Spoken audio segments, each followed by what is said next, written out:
gentlewoman from Florida. Thank you, Mr. Chair. This bill inexplicably defunds the UN Women. What's UN Women? UN Women was created by the United Nations in 2010 to direct activities on gender equality issues. The organization helps meet the most urgent needs of women and girls by supporting women's full participation in a country's political, economic, and social life. So as I said, this bill inexplicably takes away funding, $8.5 million that we're trying to get back from this very important program. And I think this defunding of this is wrong, it's unwise, it's immoral. Let me tell you what happens when we abandon the UN Women, because this is what we're walking away from. Providing services for survivors of human trafficking. And we're walking away from registering women to vote and participate in their political system, including women in the peacemaking process. We're walking away from combating bride kidnapping and fighting child marriage. That's what we are walking away from today.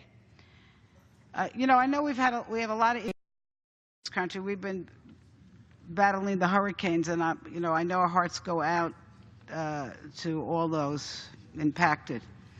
There's something else that's been going on in this world for years now, which is the greatest humanitarian crisis that we have seen since World War II, and that's what's happening in Syria. And you have millions of people fleeing into neighboring countries, running away from rape, from murder, from chemical attacks. And what's the United States doing? Oh, well, we're banning the Muslims. We're trying to build the walls.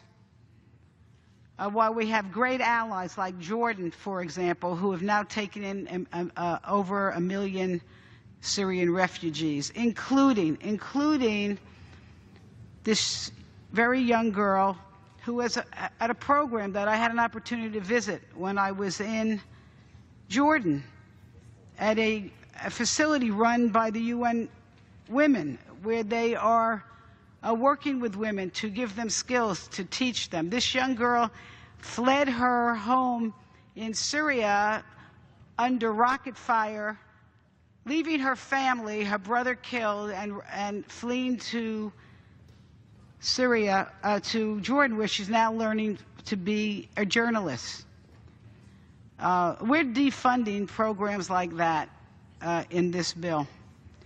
So we're putting so many women's lives at risk, like Zayad, the girl I just talked about, leaving women and girls vulnerable to sex trafficking, poverty, homelessness, and hunger. And we say we want to try to bring stabilization to these regions across the country, across the world. And let me tell you what research shows. Research shows that when women are empowered, economies grow, and societies are more stable with less violence. And our own UN ambassador, Nikki Haley, said, we want to make sure that our governments support girls and support women, and we should encourage every country to support these basic rights. So what are we doing today? We're defunding UN Women. As I said, it's inexplicable and it's wrong. I think it's actually idiotic. And I'm going to yield to my great chair lady, Nita Lowy, who I think can even elucidate more on this subject.